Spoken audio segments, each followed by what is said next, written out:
हमें मालूम है कि हमारे बाइबल को दो भागों में बांटा जाता है, ओल्ड टेस्टामेंट यानी कि पुराना नियम और न्यू टेस्टामेंट यानी कि नया नियम।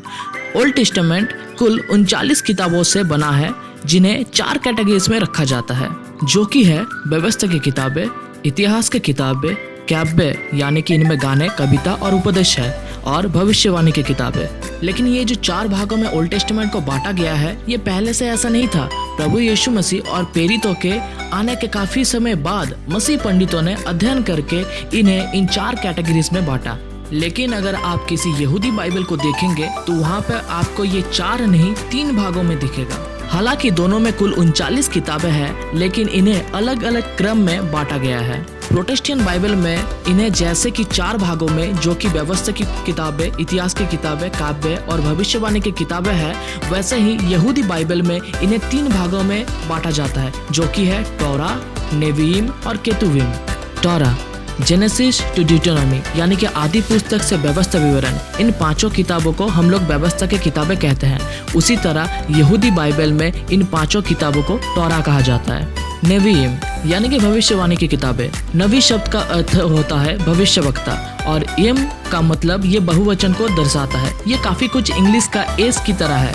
For example Apple and apples. उसी तरह नबी एंड नवीयिम, नबी मतलब एक भविष्यवक्ता और नवी एम यानी कि बहुत सारे भविष्यवक्ता। प्रोटेस्टेंट बाइबल में कुल 17 भविष्यवाणी की किताबें हैं, लेकिन अगर आप लोग यहूदी बाइबल में देखेंगे तो वहाँ पे आपको सिर्फ 8 ही भविष्यवक्ता की किताबें मिलेंगे। केतुबिम यानी कि राइटिंग्स, इनमें गाने, कविता, इतिहास और बहुत सारे उपदेशों के बारे में इसमें लिखा गया है। हालांकि केतुबिम में दानियल जैसे एक बड़े भविष्यवक्ता को भी यहाँ पे रखा गया है। केतुबिम में कुल 11 किताबें हैं। अब आप लोग अगर टोटल करेंगे तो मैंने कहा था टोरा में 5 किताबें हैं, नेवियिम में 8 किताबें और केतुबिम में 11 किताबें, तो कुल हो जाते हैं 24 किताबें। तो बाकी का कहाँ गया? हमारा बाइबल में जैसे कि पहला शमूएल और दूसरा शमूएल, पहला राजा दूसरा राजा, पहला इतिहास दूसरा इतिहास, इजरा और नहमिया को अलग अलग किताब के रूप में दिखाया गया है, वहीं यहूदी बाइबल में ये सारे किताबों को एक किताब हिसाब से दिखाया गया है, यानी कि एक शमूएल,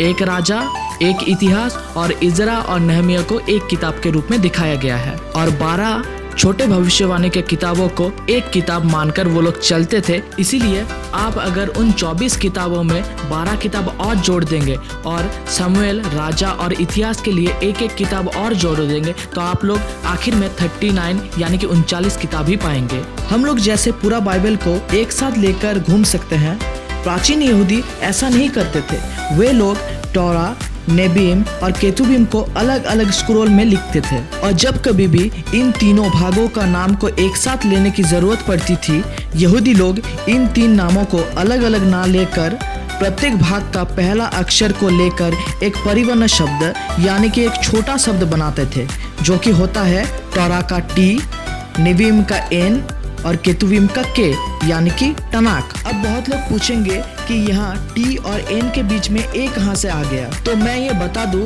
इन्हें अबजात कहा जाता है। ये पूरा एक अलग लैंग्वेज का रिलेटेड टॉपिक है। अगर आप लोगों को इसके बारे में जानना है तो आप मेरे को कमेंट में बता सकते हैं, मैं इसके बारे में एक डेडिकेटेड वीडियो बता दूंगा। आज भी यहूदी लोग ओल्ड टेस्टामेंट को रेफर करने के लिए टनाक शब्द का प्रयोग करते हैं।